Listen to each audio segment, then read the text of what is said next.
आज समर स्पेशल रेसिपीमध्ये मी करणार आहे थंडगार असा दही भात। आजचा दही भात स्पेशल आहे कारण यासाठी मी वापरणार आहे अनुतिलम ब्रँडचा आर्सेनिक फ्री इंद्रायणी तांदूळ।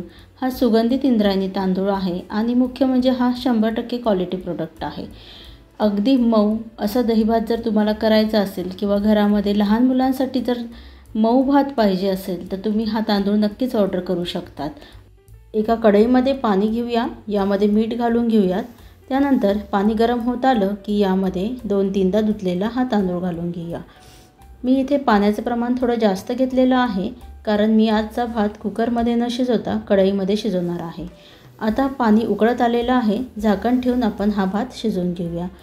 दही भातासाठी थोडासा मऊ भातच छान वाटतो, म्हणून मी इथे थोडं जास्त पाणी घेतलेलं आहे। आता आपला भात शिजत आलेला आहे। थोड्या वेळ झाकण ठेवूयात आणि भात शिजला की नाही एकदा चेक करूयात। बघा, भात शिजला आहे। आता यातलं जास्तीचं जे पाणी आहे ते मी काढून घेत आहे। अशा पद्धतीने एका चाळणीवरती आपण हा सगळा भात काढून घेऊयात। यानंतर जास्तीचं पाणी निघून गेल्यावरती हा भात आपण कढईमध्ये घालून घेऊयात। एक 5 मिनिटं हा भात आपल्याला परत वाफेमध्ये होऊन द्यायचा आहे। आता आपण गॅस बंद केलेला आहे। अशा पद्धतीने एकसारखा करून परत झाकण ठेवून मी थोड्यावरती 5 मिनिटं वाफेवर शिजून देत आहे।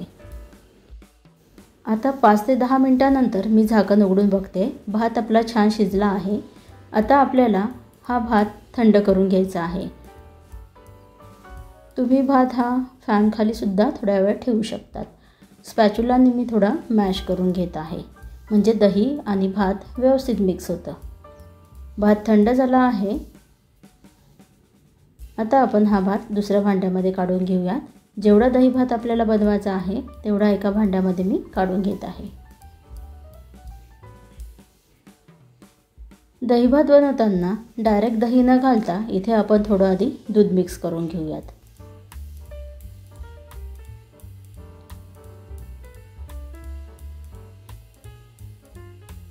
आता मी यामध्ये थोडी साखर घालून घेत आहे। साखर आपल्या आवडीप्रमाणे तुम्ही कमी जास्त घालू शकतात। हे सगळं मिक्स करून घ्यायचं आहे। तोपर्यंत हा भात आपण साईडला झाकून ठेवूयात आणि आता आपण फोडणीची तयारी करूयात। तर एका छोट्याशा भांड्यामध्ये मी तेल घेत आहे। तेल तापल्यावर यामध्ये मोहरी घालून घ्यायची आहे। मोहरीच्या नंतर यामध्ये मी थोडी उडदाची डाळ घालत आहे। यानंतर लाल वाळलेल्या मिरच्या आणि महत्त्वाचं म्हणजे कढीपत्ता। दही भातामध्ये कढीपत्ता असेल तर टेस्ट खूप छान लागते। कढीपत्ता व मिरची व्यवस्थित तळली गेल्यानंतर यामध्ये मी घालणार आहे थोडेसे काजू। काजू ऑप्शनल आहे, जर तुम्हाला आवडत असेल तर घाला किंवा नाही घातले तरी चालेल। आता यामध्ये थोडासा हिंग घालून घेऊयात। भात आणि दूध आणि साखर मिक्स केलं होतं, त्यामध्ये थोडं मीठ घालून घेतलं आहे आणि आता यामध्ये आपण दही घालून घ्यायचं आहे। परत एकदा सगळं मिश्रण व्यवस्थित मिक्स करून घ्यायचं आहे आणि आता यामध्ये आपण जो आपण तडका बनवला आहे, फोडणी बनवली आहे, ती यामध्ये घालून घ्यायची आहे आणि सगळं व्यवस्थित मिक्स करायचं आहे। उन्हाळ्याच्या दिवसांमध्ये दही भात खाणं हे आरोग्याच्या दृष्टीने खूप चांगलं मानलं जातं। तर आता ही फोडणी मी व्यवस्थित मिक्स करून घेत आहे। तुम्हाला जर हा इंद्रायणी तांदूळ तसेच अनुतिलम ब्रँडचे इतर तांदूळ जर ऑर्डर करायचे असेल तर त्यांच्या वेबसाईटला तुम्ही व्हिजिट करू शकतात। वेबसाईट आहे www.anutilam.com। तसेच यांचा व्हॉट्सअप नंबरही मी स्क्रीनवरती शेअर करत आहे।